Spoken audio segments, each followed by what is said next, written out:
ಪ್ರಿಯ ಜನಧ್ವನಿ ಕೇಳುಗರಿಗೆಲ್ಲ 75ನೇ ಅಮೃತ ಮಹೋತ್ಸವ ಹಾಗೂ 76ನೇ ಸ್ವಾತಂತ್ರ್ಯ ದಿನಾಚರಣೆಯ ಶುಭಾಶಯಗಳು. ಕೇಳುಗರಿ, ಈ ದಿನ ನಮಗೆಲ್ಲರಿಗೂ ಒಂದು ಸಂಭ್ರಮದ ಸಡಗರದ ದಿನ ಅಂತಲೇ ಹೇಳಬಹುದು. 76ನೇ ಸ್ವಾತಂತ್ರ್ಯ ದಿನಾಚರಣೆ ಈ ಸುಸಂದರ್ಭದಲ್ಲಿ ನಮ್ಮ ಜೊತೆ ಇದ್ದಾರೆ ಭಾರತ ಸರ್ಕಾರದ ಕ್ಷಮತಾ ವಿಕಾಸ ಆಯೋಗದ ಮಾನವ ಸಂಪನ್ಮೂಲ ಸದಸ್ಯರು ಮತ್ತು ಸ್ವಾಮಿ ವಿವೇಕಾನಂದ ಯೂತ್ ಮೂವ್ಮೆಂಟ್ ಹಾಗೂ ಗ್ರಾಮ್ ಸಂಸ್ಥೆಗಳ ಸಂಸ್ಥಾಪಕರು ಆದ ಡಾಕ್ಟರ್ ಆರ್ ಬಾಲಸುಬ್ರಹ್ಮಣ್ಯಂ ಸರ್ ಅವರು. ಇವರು ನಮ್ಮ ಜೊತೆ ಇರುವುದು ಎಲ್ಲರಿಗೂ ಒಂದು ರೀತಿಯ ಅದೃಷ್ಟ ಅಂತಲೇ ಹೇಳಬಹುದು. ಈ ಸಂದರ್ಭದಲ್ಲಿ ಡಾಕ್ಟರ್ ಆರ್ ಬಾಲಸುಬ್ರಹ್ಮಣ್ಯಂ ಸರ್ ಅವರು ಆಜಾದಿ ಕಾ ಅಮೃತ್ ಮಹೋತ್ಸವದ ಪ್ರಯುಕ್ತ ಮಿಷನ್ ಕರ್ಮಯೋಗಿಯ ಕುರಿತು ಮಾತನಾಡಲಿದ್ದಾರೆ. ಜೊತೆಗೆ ಈ ಕಾರ್ಯಕ್ರಮ ಕರ್ನಾಟಕದ 14 ಸಮುದಾಯ ಬಾನುಲಿ ಕೇಂದ್ರಗಳಾದ ರೇಡಿಯೋ ಮಣಿಪಾಲ್, ಬೆಳಗಾವಿಯ ವೇಣುಧ್ವನಿ, ಪುತ್ತೂರಿನ ಪಾಂಚಜನ್ಯ ರೇಡಿಯೋ, ಸರಗೂರಿನ ಜನಧ್ವನಿ, ರೇಡಿಯೋ ಶಿವಮೊಗ್ಗ, ಕಲಬುರಗಿಯ ಅಂತರ್ವಾಣಿ, ಬಾಗಲಕೋಟೆಯ ಬಿಇಸಿ ಧ್ವನಿ, ಉಜಿರಿಯ ರೇಡಿಯೋ ನೀನಾದ, ಮೈಸೂರಿನ JSS ರೇಡಿಯೋ, ಬೆಂಗಳೂರಿನ ನೆಲಧ್ವನಿ, ಮೈಸೂರಿನ ಜ್ಞಾನಧ್ವನಿ, ಕೋಲಾರದ ನಮ್ಮ ಧ್ವನಿ ಹಾಗೂ ಹುಬ್ಬಳ್ಳಿಯ ಕೇಲಿ ಧ್ವನಿ, ಈ ಎಲ್ಲ ಸಮುದಾಯ ಬಾನುಲಿ ಕೇಂದ್ರಗಳಲ್ಲಿ ಏಕಕಾಲದಲ್ಲಿ ಪ್ರಸಾರವಾಗುತ್ತಿರುವುದು ಒಂದು ಹೆಮ್ಮೆ ಅಂತಲೇ ಹೇಳಬಹುದು. ಸರ್, ಈ ಎಲ್ಲ ಸಮುದಾಯ ಬಾನುಲಿ ಕೇಂದ್ರಗಳ ಪರವಾಗಿ ಕಾರ್ಯಕ್ರಮಕ್ಕೆ ಆತ್ಮೀಯ ಸ್ವಾಗತ ಹಾಗೂ 76ನೇ ಸ್ವಾತಂತ್ರ್ಯ ದಿನಾಚರಣೆಯ ಶುಭಾಶಯಗಳು. ನಮಸ್ಕಾರ. ಎಲ್ಲರಿಗೂ 75ನೇ ನಮ್ಮ ಸ್ವಾತಂತ್ರ್ಯ ದಿನಾಚರಣೆಯ ಶುಭಾಶಯಗಳು ಹಾಗೂ ಆಜಾದಿ ಕಾ ಅಮೃತ ಮಹೋತ್ಸವವನ್ನು ಮನೆಯಲ್ಲೂ ಆಚರಣೆ ಆಗಬೇಕು ಅಂತ ಹೇಳ್ತಾ ಎಲ್ಲರಿಗೂ ನಮಸ್ಕಾರವನ್ನು ತಿಳಿಸ್ತೇನೆ. ಸರ್, ಭಾರತವು ತನ್ನ ಅಮೃತ ಮಹೋತ್ಸವದ ದಿನಾಚರಣೆಯನ್ನು ಆಚರಿಸುತ್ತಿರುವ ಒಂದು ಅದ್ಭುತ ಕ್ಷಣ ಅಂತಲೇ ಕೂಡ ಹೇಳ್ಬೋದು. ಸರ್ದಾರ್ ವಲ್ಲಭಭಾಯಿ ಪಟೇಲ್ ರವರು ಭಾರತಕ್ಕೆ ಒಂದು ಹೊಕ್ಕಿನ ಚೌಕಟ್ಟನ್ನು ಕರೆದದ್ದನ್ನು ಕೂಡ CBI ಸಕ್ರಿಯವಾಗಿ ಉತ್ತೇಜಿಸುತ್ತದೆ ಅಂತಲೇ ಕೂಡ ಹೇಳ್ಬೋದು. ಈ ಒಂದು ನಿಟ್ಟಿನಲ್ಲಿ ಮತ್ತಷ್ಟು ಅಭಿವೃದ್ಧಿಗೆ ಪೂರ್ವಾಪೇಕ್ಷಿತ ಆಕಾಂಕ್ಷೆಗಳ ಕುರಿತು ಮಾತನಾಡಲು ನೀವು ನಮ್ಮ ಜೊತೆ ಇರ್ತಕ್ಕಂಥದ್ದು ಕೂಡ ಒಂದು ಹೆಮ್ಮೆ ಅಂತಲೇ ಕೂಡ ಹೇಳ್ಬೋದು. ಸರ್, ಈ ಒಂದು ನಿಟ್ಟಿನಲ್ಲಿ ಈ ಒಂದು ಮಿಷನ್ ಕರ್ಮಯೋಗಿ ಅಥವಾ national programme for civil service capacity ಬಿಲ್ಡಿಂಗ್ನ ಹಿಂದಿನ ಪರಿಕಲ್ಪನೆ ಏನು, ಜೊತೆಗೆ ಭಾರತ ಸರ್ಕಾರ ವ್ಯವಸ್ಥೆಯ ಯಾವ ಸವಾಲುಗಳನ್ನು ಎದುರಿಸಲು ಈ ಒಂದು ಕಾರ್ಯಕ್ರಮವನ್ನು ಹಮ್ಮಿಕೊಳ್ಳಲಾಯಿತು ಸರ್? ಭಾಳ ಸೂಕ್ತವಾದ ಶುರುವಾದ ಅಂತ ಅನಿಸುತ್ತೆ. ಪ್ರಾಯಶಃ 2 ವರ್ಷಗಳ ಹಿಂದೆ ಸನ್ಮಾನ್ಯ ಪ್ರಧಾನಮಂತ್ರಿ ಅವರಿಗೆ ಅವರ ಭವಿಷ್ಯದ ಭಾರತದ ನಿರ್ಮಾಣದ ಬಗ್ಗೆ ಆಲೋಚನೆ ಮಾಡ್ತಾ ನವ ಭಾರತವನ್ನು ನಿರ್ಮಾಣ ಮಾಡಬೇಕಿದ್ರೆ ಅದಕ್ಕೆ ಎಲ್ಲರೂ ಸೇರ್ಪಡೆ ಆಗೋದ್ರ ಜೊತೆಗೆ ಎಲ್ಲರಲ್ಲೂ ಕೂಡ ಹೊಸ ಸವಾಲುಗಳನ್ನು ಎದುರಿಸುವಂಥ ಒಂದು ಸಂದರ್ಭದಲ್ಲಿ ಅದಕ್ಕೆ ನಾವು ಫ್ಯೂಚರ್ ರೆಡಿ ಬ್ಯೂರೋಕ್ರಸಿ ಅಂದರೆ ಭವಿಷ್ಯಕ್ಕೆ ತಯಾರಾಗುವಂಥ, ಭವಿಷ್ಯದ ಸವಾಲುಗಳನ್ನು ಎದುರಿಸಲು ತಯಾರಾಗುವಂಥ ಒಂದು ಸಕ್ರಿಯವಾಗಿ ಪಾಲ್ಗೊಳ್ಳುವಂಥ ಒಂದು ಸರ್ಕಾರಿ ನೌಕರ ತಯಾರಾಗಬೇಕು ಅಂತ ಒಂದು ಪರಿಕಲ್ಪನೆ ಇತ್ತು. ಅವರಿಗೆ 20 ವರ್ಷದ ಸರ್ಕಾರ ನಡೆಸುವಂಥ ಆಡಳಿತ ಅನುಭವದಲ್ಲಿ ಇದು ಸಕ್ರಿಯವಾಗಿ ಪ್ರಪಂಚದಲ್ಲಿ ಕೆಲವು ಕಡೆ ಕೆಲವು ಪ್ರಯೋಗಗಳನ್ನು ಮಾಡಿದ್ದು ಉಂಟಾದರೂ ಕೂಡ ಒಂದು ಎಲ್ಲ ರೀತಿ ಸಮಗ್ರವಾಗಿ ನಮ್ಮ ಸರ್ಕಾರದಲ್ಲಿ ಕೆಲಸ ಮಾಡುವಂಥ ಪ್ರತಿಯೊಬ್ಬರ ಬೆಳವಣಿಗೆ ಹೇಗಾಗಬೇಕು ಅಂತ ಕಲ್ಪಿಸಿ ಈ ಮಿಷನ್ ಕರ್ಮಯೋಗಿಯನ್ನು ಅವರು ಆಲೋಚನೆ ಮಾಡಿದ್ರು. 2-3 ವಾಕ್ಯದಲ್ಲಿ ಹೇಳಬೇಕಿದ್ರೆ ಅವ್ರ ಕಲ್ಪನೆಯಲ್ಲಿ ಸರ್ಕಾರದಲ್ಲಿ ಈಗ ನಾವು ಕೆಲಸಕ್ಕೆ ಸೇರಿಕೊಂಡ್ರೆ ಒಂದು ಹುದ್ದೆ ಅಥವಾ ಒಂದು ನೌಕರಿ ಅಂತ ಭಾವಿಸೋದು ಸಹಜ. ಹೌದು, ನಾವು ಸಂಬಳಕ್ಕಿರ್ತಕ್ಕಂಥ ಕರ್ಮಚಾರಿಯನ ಭಾವನೆಯಲ್ಲಿ ಕೆಲಸ ಮಾಡೋದು ತಪ್ಪೇನಲ್ಲ, ಅದನ್ನು ಶುರು ಆಗುತ್ತೆ. ಅದರ ಪ್ರಧಾನಿಗಳ ಕಲ್ಪನೆ ಕನಸು ಹೇಗಿತ್ತಂದ್ರೆ ಪ್ರಾಯಶಃ ಈ ಒಂದು ನಾವೇನು ನ್ಯೂ ಇಂಡಿಯಾ ಅಂತ ಕರಿತೀವಿ, ನವಭಾರತದ ಕಲ್ಪನೆ ಏನಿತ್ತು ಅವರಿಗೆ, ಅದಕ್ಕೊಂದು ತಂಡ ತಯಾರಾಗಬೇಕು, ಪ್ರತಿಯೊಬ್ಬ ಭಾರತೀಯನಿಗೂ ಜವಾಬ್ದಾರಿ ಇದೆ.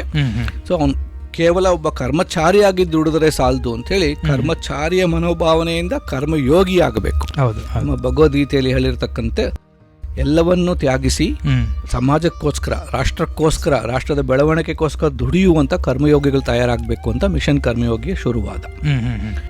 ಯಾವ್ಯಾವ ಸವಾಲುಗಳನ್ನು ಎದುರಿಸಲು ತಯಾರಾಗಿದೆ ಅಂತ ಹೇಳಬೇಕಿದ್ರೆ ಈಗ ನಾವು 75 ವರ್ಷದ ಅನುಭವದಲ್ಲಿ ನಾವು ನಮ್ಮ ರಾಷ್ಟ್ರವನ್ನೇ ನಾವು ಲೆಕ್ಕಕ್ಕೆ ತಗೊಂಡ್ರೆ ನಮ್ಮ ಸ್ವಾತಂತ್ರ್ಯ ಸಿಕ್ಕಿದ ದಿನಾಚರಣೆ ನಾವು 75 ವರ್ಷ ಹಿಂದೆ ಆಲೋಚನೆ ಮಾಡಿದಾಗ ಆಂಗ್ಲ ಸರ್ಕಾರದವರು ಬಿಟ್ಟು ಹೋಗಿರ್ತಕ್ಕಂಥ ಸರ್ಕಾರಿ ವ್ಯವಸ್ಥೆ ನಮಗಿತ್ತು. ಆಗ ನಮಗೆ ಸ್ವಾತಂತ್ರ್ಯ ಬರ್ಲಿಕ್ಕೆ ಹಿಂದೆ ಆ ಜವಾಬ್ದಾರಿ ಹೇಗಿತ್ತು ಆಡಳಿತ ವ್ಯವಸ್ಥೆಗೆ ಅಂದರೆ ನಮ್ಮ ಜನಗಳನ್ನು ನಿಯಂತ್ರಿಸುವಂಥ ಅಥವಾ ಕೇವಲ ಇವರೆಲ್ಲ ರಾಷ್ಟ್ರದ ಪ್ರಜೆಗಳು ಒಂದು ಭಾವನೆಕ್ಕಿಂತ ರಾಷ್ಟ್ರದಲ್ಲಿ ವಾಸ ಮಾಡುವಂಥ ಸಬ್ಜೆಕ್ಟ್ಸ್, ಅಂದರೆ ನಾವೆಲ್ಲ ಭಾಳ ಉತ್ತಮ ಶ್ರೇಣಿಯಿಂದ ಬಂದವರು, ಅದು ಇಲ್ಲಿ ಸ್ಥಳೀಯವಾಗಿರ್ತಕ್ಕಂಥವ್ರು ಆಳಬೇಕಾಗಿರೋದು ನಾವು ಅವ್ರ ಮೇಲೆ ಆಳುವಿಕೆ ನಡೆಸುವಂಥದ್ದು ಅಂತ ಒಂದು ಕಲ್ಪನೆಯಲ್ಲಿ ಇದ್ದಿದ್ದರಿಂದ ಆಡಳಿತ ವ್ಯವಸ್ಥೆ ಕೂಡ ಹಾಗೆ ತಯಾರಿಸಿದ್ರು. ಅದನ್ನೇ ಬಿಟ್ಟು ಹೋಗಿದ್ದ ಕಾರಣದಿಂದ ನಮಗೆ ಆಗ ಬಡತನ ಎಷ್ಟಿತ್ತು ಅಂದರೆ ಸರ್ಕಾರ ಎಲ್ಲ ಮಾಡಬೇಕಾಗಿತ್ತು. ಏರ್ಪೋರ್ಟ್ಗಳು ನಡೆಸೋದು ಅಥವಾ ಬ್ರೆಡ್, ಮಾಡರ್ನ್ ಬ್ರೆಡ್ ಅಂತ ಒಂದು ಬ್ರೆಡ್ ಮಾಡ್ತಿದ್ರು ಸರ್ಕಾರದಲ್ಲಿ. ಎಲ್ಲವನ್ನು ಸರ್ಕಾರ ಮಾಡಬೇಕಾಯಿತು. ಎಲ್ಲವನ್ನು ಕೊಡುವಂಥ ಸರ್ಕಾರ, ನಾವು ಹಿಂದಿಯಲ್ಲಿ ಹೇಳೋದಾದರೆ ಮಾಯ್ ಬಾಪ್ ಸರ್ಕಾರ ಅಂತ ಕರಿತಿದ್ವಿ. ಎಲ್ಲವನ್ನು ಸರ್ಕಾರವೇ ಕೊಡೋದು. ಅದು ಬದಲಾವಣೆ ಆಗ್ತಾ ಬಂದಂಗೆ ಆಗ ಆ ವ್ಯವಸ್ಥೆಗೆ ಆ ಕೌಶಲ್ಯಗಳು ಬೇಕಿತ್ತು. ಬದಲಾವಣೆ ಆಗಿರ್ತಕ್ಕಂಥ ಸಂದರ್ಭದಲ್ಲಿ 90ನೇ ದಶಕದಲ್ಲಿ ನಾವು ವಿಕೇಂದ್ರೀಕರಣ ಆಯಿತು, ಡಿರೆಗ್ಯುಲೇಷನ್ ಅಂತ ಏನು ಕರಿತೀವಿ, ಗ್ಲೋಬಲೈಸೇಷನ್ ಅಂತ ಆಯಿತು. ನಾವು ಖಾಸಗೀಕರಣದ ಸಂದರ್ಭದಲ್ಲಿ ಸರ್ಕಾರ ನಾವು ಏನು ಕೊಡಬೇಕಾಗಿದ್ದಂಥ ವ್ಯವಸ್ಥೆಯಿಂದ ಕೊಡುವುದಕ್ಕೆ ಹೊರಡ್ತು. ಅಂದರೆ ನಾವು ಖಾಸಗಿ ಕ್ಷೇತ್ರದಿಂದ ಅಥವಾ ಫೆಸಿಲಿಟೇಷನ್ ಸರ್ಕಾರ ಅಂತೀವಿ, ಅಂದರೆ ಕೊಡಿಸ್ಕೊಡುವಂಥದ್ದು. ಹೌದು. ಆದರೆ ಈಗ ಪ್ರಧಾನಿ ಅವರು ಹೇಳ್ತಿರೋದೇನು ಅಂದರೆ ಜನಭಾಗಿದಾರಿ, ಅಂದರೆ ಜನಗಳು ಸಹಭಾಗಿತ್ವದಿಂದ ಒಂದು ಸಕ್ರಿಯವಾಗಿ ಎಲ್ಲರೂ ಕೈ ಜೋಡಿಸಿ ಕೆಲಸ ಮಾಡಬೇಕು. ಹೌದು. ಸೊ ಈ ಕೈ ಜೋಡಿಸಿ ಕೆಲಸ ಮಾಡಿಸ್ಲಿಕ್ಕೆ ಹೊಸ ಥರದ ಕೌಶಲ್ಯಗಳು ಬೇಕು. ಹಾಗೂ ಇವತ್ತಿನ ತಂತ್ರಜ್ಞಾನವನ್ನು ಅಳವಡಿಸ್ಕೊಂಡು ಕಡಿಮೆ ಸರ್ಕಾರ, ಅದೇ ಆಡಳಿತ ಜಾಸ್ತಿ, ಅಂದರೆ ಅವರು ಲೆಸ್ ಗವರ್ಮೆಂಟ್ ಮೋರ್ ಗವರ್ನೆನ್ಸ್ ಅಂತ ಕರೀತಾರೆ. ಅದನ್ನೆಲ್ಲ ಮನಸ್ಸಲ್ಲಿ ಇಟ್ಕೊಂಡು ಆ ಒಂದು ಸಮಸ್ಯೆಗಳನ್ನು ಹೋಗಲಾಡಿಸ್ಲಿಕ್ಕೆ ಸರ್ಕಾರದಲ್ಲಿ ಇಡೀ ರಾಷ್ಟ್ರದಲ್ಲಿ ನೋಡಿದಾಗ ಕೇಂದ್ರ ಸರ್ಕಾರ ಒಂದಿದೆ, ರಾಜ್ಯ ಸರ್ಕಾರ ಒಂದಿದೆ. ರಾಜ್ಯದಲ್ಲೂ ಕೂಡ ನಮಗೆ ಈಗ ಜಿಲ್ಲಾ ಪಂಚಾಯತಿ, ಗ್ರಾಮ ಪಂಚಾಯತಿ ಇದೆ, ಆಮೇಲೆ ಪಟ್ಟಣ ಪಂಚಾಯತಿಗಳಿವೆ, ಕಾರ್ಪೊರೇಷನ್ಗಳಿವೆ. ಸೊ ನಮ್ಮ ಈ ಒಂದು ಕಾಂಪ್ಲೆಕ್ಸ್ ವ್ಯವಸ್ಥೆ ಒಳಗೆ ಸರ್ಕಾರ ನಡೆಸೋದು ಸುಲಭ ಅಲ್ಲ. ಈ ವ್ಯವಸ್ಥೆ ಒಳಗೆ ಕೆಲಸ ಮಾಡೋರಿಗೆ ಬಹಳಷ್ಟು ಶ್ರಮ ಆಗುತ್ತೆ, ಸಾಕಷ್ಟು ಕಲಿಬೇಕಾಗತ್ತೆ. ಸೊ ಕಲೀಲಿಕ್ಕೆ ಅವಕಾಶವೇ ಸಿಗಲ್ಲ. ಪ್ರತಿದಿನ ಬೆಳಗ್ಗೆ ದಿನ ಬೆಂಕಿ ಆರಿಸೋದೇ ಕೆಲಸ ಆದರೆ ಬೆಂಕಿ ಹೇಗೆ ಉತ್ಪತ್ತಿ ಆಯಿತು ಅಂತ ನೋಡೋಕೆ ಸಮಯನೇ ಸಿಗಲ್ಲ. ಸೊ ನಮ್ಮ ಸರ್ಕಾರಿ ಅಧಿಕಾರಿಗಳು ಅದೇ ಸಂದರ್ಭದಲ್ಲಿ ಇದ್ದಾರೆ ಈಗ. ಸೊ ಅವರಿಗೆ ಸದಾಕಾಲ ಕಲಿಯುವಂಥ ಒಂದು ಭಾವನೆ ಬರ್ಲಿಕ್ಕೆ ಭಾಳ ಕಷ್ಟ ಆಗುತ್ತೆ. ಖಂಡಿತ ಸರ್. ಸೊ ಅದೊಂದು ಪ್ರಾಬ್ಲಮ್ ಇದೆ. ಕಾಂಪ್ಲೆಕ್ಸಿಟಿ ತುಂಬ ಇದೆ. ಜೊತೆಗೆ ಅವರಿಗೆ ಇನ್ನೊಂದೇನು ದೊಡ್ಡ ಸಮಸ್ಯೆ ಅಂದರೆ ನಮ್ಮ ದೇಶದಲ್ಲಿ ಒಂದು ಈ ವ್ಯವಸ್ಥೆ ಒಳಗೆ ತರಬೇತಿ ಅನ್ನೋದಕ್ಕೆ ನಾವು ತರಬೇತಿ ಕೊಡ್ಲಿಕ್ಕೂ ಸಮಯ ಸಿಗಲ್ಲ. ತರಬೇತಿ ಯಾವ ಥರದಲ್ಲಿ ಕೊಡಬೇಕು, ಹೇಗೆ ಕೊಡಬೇಕು, ಇದೆಲ್ಲವೂ ಕೂಡ ಸಂಬಂಧ ಜೋಡಿಸ್ಲಿಕ್ಕೆ ಒಂದು ವ್ಯವಸ್ಥೆ ಬೇಕಿತ್ತು. ಹೌದು. ಪ್ರತಿ ಕ್ಷಣವೂ ಕೂಡ ಎಲ್ಲ ಕ್ಷಮತೆಗಳು ಜನಗಳಲ್ಲಿ ಇದೆ ಅಂತ ಅಪೇಕ್ಷೆ ಮಾಡೋಕ್ಕಾಗಲ್ಲ. ಕೆಲಸ ಸೇರ್ಕೊಂಡ್ಮೇಲೆ ನಾವು ಅಷ್ಟೇ ಮುಗಿತು ಕೆಲಸ ಅಂತ ಸೇರ್ಕೊಂಡ್ಬಿಡ್ತೀವಿ. ಅದು ಪ್ರತಿ ಕ್ಷಣವೂ ನಾವು ಬೆಳ್ಕೊಂಡು ಹೋಗೋದು ನೋಡೋದಿಲ್ಲ. ಸೊ ಈ ಥರ ಒಂದು ಕಲಿಯೋ ವಾತಾವರಣ, ಸದಾಕಾಲ ಕಲಿಯೋ ವಾತಾವರಣ, ನಮ್ಮ ತಂತ್ರಜ್ಞಾನದ ಬಳಕೆ ಎಲ್ಲವನ್ನು, ಆಮೇಲೆ ನಾವೇನು ಸರ್ಕಾರಿ ವ್ಯವಸ್ಥೆ ಒಳಗಿರ್ತಕ್ಕಂಥ ಈ ಗೋಡೆಗಳನ್ನು ಮುರಿಯುವಂಥ ವ್ಯವಸ್ಥೆ ಎಲ್ಲವನ್ನು ಮಾಡೋದಕ್ಕೆ ಈ ಮಿಷನ್ ಕರ್ಮಯೋಗಿ ಸ್ಥಾಪನೆ ಆಗಿರ್ತಕ್ಕಂಥದ್ದು. ಓಕೆ ಸರ್, ತಾವು ಹೇಳಿದ್ರಿ ಈಗ ಏನು 75 ವರ್ಷದಲ್ಲಿ ಏನಿತ್ತು, ನಂತರದಲ್ಲಿ ಏನೇನು ಬದಲಾವಣೆಗಳಾಯಿತು, ನಾವು ಪ್ರತಿದಿನ ಕೂಡ ಒಂದು ಕಲಿತಕ್ಕಂಥ ಒಂದು ವ್ಯವಸ್ಥೆಯನ್ನು ನಾವು ಕಾಣುವ ಒಂದು ನಿಟ್ಟಿನಲ್ಲಿ ಇದು ಬದಲಾಗ್ತಾ ಬಂತು ಅಂತಲೂ ಕೂಡ ಹೇಳಿದ್ರಿ ಸರ್. ಹಾಗಾದರೆ ಈ ಒಂದು ಮಿಷನ್ ಕರ್ಮಯೋಗಿ ಕಾರ್ಯಕ್ರಮದ ಒಂದು ಪ್ರಮುಖ ಆದರ್ಶಗಳೇನು ಸರ್? ನಾನು ಹೇಳಿದಾಗ ಮೊದಲನೇದಾಗಿ ಕರ್ಮಚಾರಿ ಭಾವನೆಯಿಂದ ಕರ್ಮಯೋಗಿ ಭಾವನೆಗೆ ಹೋಗೋದು, ನಾನು ತಂಡತ್ವದ ಭಾವನೆಯಿಂದ ಕೆಲಸ ಮಾಡುವಂಥ ಒಂದು ಜವಾಬ್ದಾರಿಯನ್ನು ಕಲ್ತ್ಕೊಳ್ಳೋದು. ಎರಡನೇದು, ನನ್ನ ಜೀವನ ಇಡೀ ಕಲಿಬೇಕು, ಅಂದರೆ ಲೈಫ್ ಲಾಂಗ್ ಲರ್ನಿಂಗ್ ಅಂತ ಏನು ಕರಿತೀವಿ ಅದಾಗಬೇಕು ಅಂತ ಒಂದು ಸದಾಕಾಲ ಬದುಕಿರೋ ತನಕ ಕಲಿತಾನೇ ಇರಬೇಕು ಅನ್ನೋ ಒಂದು ಆಲೋಚನೆಯಿಂದ ಕೆಲಸ ಮಾಡುವುದು. ಇದ್ರ ಜೊತೆಗೆ ಪ್ರತಿಯೊಬ್ಬರಿಗೂ ಯಾವ ಕೆಲಸಕ್ಕೆ ನಾವು ಈಗ ಸರ್ಕಾರಿ ಇಲಾಖೆಗೆ ಹೋದರೆ ಸಾಧಾರಣವಾಗಿ ಅನುಭವ ಹೇಗಿರುತ್ತೆ ಸಾರ್ವಜನಿಕರಿಗೆ ಅಂದರೆ ಏನು ಕೆಲಸ, ಯಾಕೆ ಈ ಕೆಲಸ ಆಗೋದಿಲ್ಲ ಅಂತ ಹೇಳಲಿಕ್ಕೆ ಜನ ಕಾಯ್ತಿರ್ತಾರೆ. ರೂಲ್ಸ್ಗಳನ್ನು ಹೇಳ್ತೀವಿ, ಈ ರೂಲ್ ಸರಿ, ಈ ಪ್ರಕಾರ ಮಾಡ್ಕೊಂಬಂದಿಲ್ಲ, ಈ ಅರ್ಜಿ ಸರಿಗೆ ತುಂಬಿಸಿಲ್ಲ, ಈ ಸೈನ್ ಸರಿಗೆ ಹಾಕಿಲ್ಲ ಅಂತ ಹೇಳುವುದೇ ಆಗುತ್ತೆ. ಸೊ ರೂಲ್ಗಳ ದೃಷ್ಟಿಕೋನದಲ್ಲಿ ಏನೇನು ಕಾನೂನು ಚೌಕಟ್ಟು ಹೊರಗಡೆ ಇರಬೇಕು ಅಂತಲ್ಲ, ಬಟ್ ಬರೀ ನಾವು ರೂಲ್ಸನ್ನೇ ನೋಡ್ತಾ ಹೋದ್ರೆ ಕೆಲಸನೂ ಆಗೋದು ಜನಗಳಿಗೆ ಅತೃಪ್ತಿ ಆಗುತ್ತೆ. ಆದರೆ ಜನ ಹೇಗೆ ಭಾವಿಸ್ಬೇಕು ಸರ್ಕಾರದಲ್ಲಿ ಅಂದರೆ, ನಾವು ನನ್ನ ಪಾತ್ರ ಏನು, ಜನಕ್ಕೆ ಸೇವೆ ಮಾಡೋದೇ ನನ್ನ ಪಾತ್ರ, ರಾಷ್ಟ್ರ ಕಟ್ಟುವುದೇ ನನ್ನ ಪಾತ್ರ ಅಂತ ಭಾವನೆಯಿಂದ. ಸೊ ರೂಲ್ ಬೇಸ್ಡ್ ಅಪ್ರೋಚ್ ಇಂದ ರೋಲ್ ಬೇಸ್ಡ್ ಅಪ್ರೋಚ್ ಅಂತ ಕರಿತೀವಿ. ಅಂದ್ರೆ ಬರೀ ಕೇವಲ ಕಾನೂನು ಇದನ್ನ ಹೇಳ್ತಾ ಇರೋದಲ್ಲ, ಕಾನೂನು ಪಾಲಿಸಬೇಕು ಬರೀ ಹೇಳ್ತಾ ಇರೋದಲ್ಲ ಅಥವಾ ಅದನ್ನ ಕಾರಣ ಕೊಡ್ತಾ ಇರೋದಲ್ಲ. ನನ್ನ ಪಾತ್ರವೇ ಜನಸೇವೆ, ನಾನು ಇರೋದೇ ಸರ್ಕಾರದಲ್ಲಿ ನನ್ನ ಪಾತ್ರ ರಾಷ್ಟ್ರ ಸೇವೆ, ಜನಸೇವೆನ ಭಾವನೆಯಿಂದ ಕೆಲಸ ಮಾಡೋದು. ಇದು ಮುಖ್ಯ ಉದ್ದೇಶ. ಇದು ಹಲವಾರು ರೀತಿಯಲ್ಲಿ ಮಾಡ್ಕೊಂಡ್ ಬರ್ತಾ ಇದ್ವಿ. ಇಡೀ ಭಾರತ ಸರ್ಕಾರದಲ್ಲಿ ಹತ್ತತ್ರ 20 ದಶಲಕ್ಷ ಜನ ಇದ್ದಾರೆ, ಅಂದರೆ 2 ಕೋಟಿ ಜನ. ಅದರಲ್ಲಿ ನೇರವಾಗಿ ನಾವು ಈಗ ಸದ್ಯಕ್ಕೆ ಅಲ್ಲಿ ಸೆಂಟ್ರಲ್ ಪೊಲೀಸ್ ಫೋರ್ಸಸ್ಸು, ರೈಲ್ವೇಸು, ಉದ್ಯಮಗಳನ್ನು ಬಿಟ್ಟರೆ, ಸೆಂಟ್ರಲ್ ಪಬ್ಲಿಕ್ ಸೆಕ್ಟರ್ ಅಂಡರ್ಟೇಕಿಂಗ್ ಅಂತ ಏನು ಕರಿತೀವಿ, ಅದೆಲ್ಲ ಬಿಟ್ಟರೆ ಹತ್ತತ್ರ 32 ಲಕ್ಷ ಜನ ಇದ್ದಾರೆ. ಈ 32 ಲಕ್ಷ ಜನ ಕೌಶಲ್ಯವನ್ನು ಅಭಿವೃದ್ಧಿಪಡಿಸುವುದು ಹಾಗೂ ರಾಜ್ಯ ಸರ್ಕಾರಗಳನ್ನು ಜೋಡಿಸ್ಕೊಂಡ್ಬಿಟ್ರೆ ಎಲ್ಲ ರಾಜ್ಯವನ್ನು ಇನ್ನೊಂದು 2 ಕೋಟಿ ಜನ ಇದ್ದಾರೆ. ಸೊ ಎಲ್ಲರ ಕ್ಷಮತೆಗಳನ್ನು ಸದಾಕಾಲ ವಿಸ್ತರಿಸ್ತಾ ಹೋಗೋದು ಹಾಗೂ ಸರ್ಕಾರಿ ವ್ಯವಸ್ಥೆ ಒಳಗಿರ್ತಕ್ಕಂಥ ನಾವೇನು ಗೋಡೆಗಳು ಅಂತ ಕರಿತೀವಿ, ಒಂದೊಂದು ವಿಭಾಗವೂ ತಂದೆ ಆದ ಲೋಕದಲ್ಲಿರುತ್ತೆ. ನಾವೆಲ್ಲರೂ ಸಹ ದೇಶಕ್ಕೋಸ್ಕರ ಇದ್ದೀವಿ, ಎಲ್ಲರೂ ಒಟ್ಟುಗೂಡಿ ಕೆಲಸ ಮಾಡಬೇಕು ಅನ್ನೋ ಭಾವನೆ ಬರೆಸ್ಲಿಕ್ಕೆ ಸಲುವಾಗಿ ಈ ಕಾರ್ಯಕ್ರಮದ ಒಂದು ಮುಖ್ಯ ಉದ್ದೇಶ. ಓಕೆ ಸರ್, ಹಾಗಾದರೆ ಈ ಒಂದು ಮಿಷನ್ ಕರ್ಮಯೋಗಿಲಿ ನಾವು ಪ್ರಮುಖವಾಗಿ ಒಂದು 6 ಸ್ತಂಭಗಳಿದೆ ಸರ್. ಆ ಒಂದು 6 ಸ್ತಂಭಗಳ ಬಗ್ಗೆ ತಾವು ತಿಳಿಸ್ಬೋದು? ಆ ಒಂದು 6 ಸ್ತಂಭಗಳ ಒಂದು ಕಾರ್ಯ ಚಟುವಟಿಕೆಗಳ ಬಗ್ಗೆ ತಾವು? ನಾನೀಗ ಹೇಳಿದೆ ಇಷ್ಟೊತ್ತು ಪಾತ್ರ ಸ್ಪಷ್ಟತೆ ಅಂತ ಹೇಳಿದೆ. ಪ್ರತಿಯೊಬ್ಬ ಪಾತ್ರದಲ್ಲೂ ನನಗೊಂದು ಜವಾಬ್ದಾರಿ ಇರುತ್ತೆ. ಹೌದು. ಆ ಜವಾಬ್ದಾರಿಯನ್ನ ನಾನು ಪೂರೈಸಬೇಕಿದ್ರೆ ಕೆಲವು ಚಟುವಟಿಕೆಗಳು ತೊಡಗಿಸ್ಕೋಬೇಕು. ಒಬ್ಬ ತಹಶೀಲ್ದಾರ್ ಅಂತ ಕರೆದ್ರೆ ತಹಶೀಲ್ದಾರ್ಗೆ ಒಂದು ಪಾತ್ರ, ಅದು ಆ ತಹಶೀಲ್ದಾರ್ ಪಾತ್ರದಲ್ಲಿ ನನ್ನ ಜವಾಬ್ದಾರಿ ಏನಿರುತ್ತೆ, ಸ್ಥಳೀಯವಾಗಿ ಕಂದಾಯ ವಸೂಲಿ ಇರ್ಬೋದು, ಜಮೀನಿನ ಮೇಲ್ವಿಚಾರಣೆ ಇರ್ಬೋದು, ಒಂದು ಸಮಸ್ಯೆಗಳು ಬಂದಾಗ ಜನ ಸಮಸ್ಯೆಗೆ ಪರಿಹಾರ ಕೊಡುವಂಥದ್ದಾಗಿರ್ಬೋದು, ನೈಸರ್ಗಿಕ ಸಮಸ್ಯೆಗಳು ಬಂದಾಗ ಅಥವಾ ಒಂದು ಪ್ರವಾಹ ಬಂದಾಗ ಅದರ ಪ್ರವಾಹ ಪೀಡಿತ ಪ್ರದೇಶಗಳಲ್ಲಿ ಕೆಲಸ ಮಾಡೋದ್ ಬಗ್ಗೆ ಇರ್ಬೋದು, ಈ ತರ ತಾಲೂಕ್ ಮ್ಯಾಜಿಸ್ಟ್ರೇಟ್ ಕೆಲಸ ಇರ್ಬೋದು, ಅದೆಲ್ಲ ಆಕ್ಟಿವಿಟೀಸ್, ಅವನ ಜವಾಬ್ದಾರಿಗಳು, ಫಂಕ್ಷನ್ಸ್ ಅಂತ ಕರಿತೀವಿ. ಅವನ ಪಾತ್ರದ ಚಟುವಟಿಕೆಗಳು ಮಾಡ್ತಾ ಒಂದೊಂದಕ್ಕೂ ಹಲವಾರು ಚಟುವಟಿಕೆಗಳು ಮಾಡಬೇಕಾಗುತ್ತೆ ಪೂರೈಸಲಿಕ್ಕೆ. ಇದಕ್ಕೆ ಕೌಶಲ್ಯಗಳು ಬೇಕು. ಅದಕ್ಕೆ ನಾವು ಫ್ರಾಕ್ ಅಂತ ಪದ ಬಳಸ್ತೀವಿ ಇಂಗ್ಲಿಷಲ್ಲಿ. ಒಬ್ಬ ಫಂಕ್ಷನ್ಸ್, ರೋಲ್ಸ್, ಆಕ್ಟಿವಿಟೀಸ್, ಕಾಂಪಿಟೆನ್ಸೀಸ್ ಅಂತ ನಮ್ಮ ಕ್ಷಮತೆಗಳು.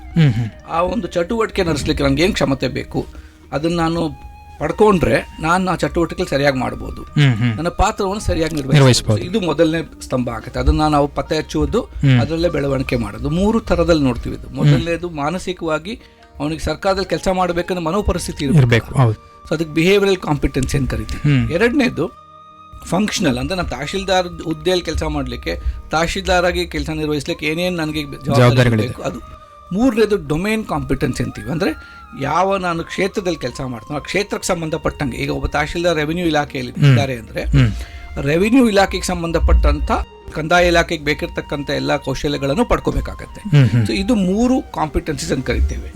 ಎರಡನೇದು, ನಾವು ಇದನ್ನೆಲ್ಲ 20 ಲಕ್ಷ ಜನಕ್ಕೆ ನಾವು ಮುಟ್ಟಿಸ್ಬೇಕಿದ್ರೆ ಇದನ್ನ ಒಂದು ತರಬೇತಿ ಕೇಂದ್ರಗಳಲ್ಲಿ ತರಬೇತಿ ಕೊಡ್ಲಿಕ್ಕೆ ಸಾಧ್ಯ ಇಲ್ಲ. ಸೊ ಇದು ಇವತ್ತಿನ ಆಧುನಿಕತೆ ಹಾಗೂ ಟೆಕ್ನಾಲಜಿ ಬಳಸ್ಕೊಂಡು ಮಾಡಬೇಕಾಗತ್ತೆ. ಸೊ ಇಡೀ ಭಾರತದಲ್ಲಿ ಒಂದು ಎಲ್ಲವನ್ನು ಸಮಗ್ರವಾಗಿ ಜೋಡಿಸಿರ್ತಕ್ಕಂಥ ಒಂದು ತರಬೇತಿ ವೇದಿಕೆಯನ್ನು ನಿರ್ಮಾಣ ಮಾಡಿದ್ದೀವಿ. ಅದಕ್ಕೆ ಐಗಾಟ್ ಅಂತ ಹೆಸರು, ಇಂಟಿಗ್ರೇಟೆಡ್ ಗವರ್ಮೆಂಟ್ ಆನ್ಲೈನ್ ಟ್ರೈನಿಂಗ್ ಅಂತ. ಇದರಲ್ಲಿ ಪ್ರತಿಯೊಬ್ಬ ಸರ್ಕಾರಿ ನೌಕರ ಅಲ್ಲಿ ಹೋಗಿ ಅವನ ಹುದ್ದೆಯನ್ನು ಹಾಕಿದ್ರೆ ಅವನ ಹುದ್ದೆಗೆ ತಕ್ಕಂತೆ ಹೇಗೆ ಕೌಶಲ್ಯಗಳು ಬೇಕು ಅಂತ ಸೂಚನೆ ಕೊಡುತ್ತೆ. ಅದನ್ನ ಪಡ್ಕೊಳ್ಳಿಕ್ಕೆ ಯಾವ್ಯಾವ ಕೋರ್ಸ್ಗಳನ್ನ ಮಾಡ್ಬೋದು, ಇವತ್ತೆಲ್ಲ ನಾವು ಆನ್ಲೈನ್ ಕೋರ್ಸ್ಗಳ ಕೇಳಿದ್ದೀವಿ.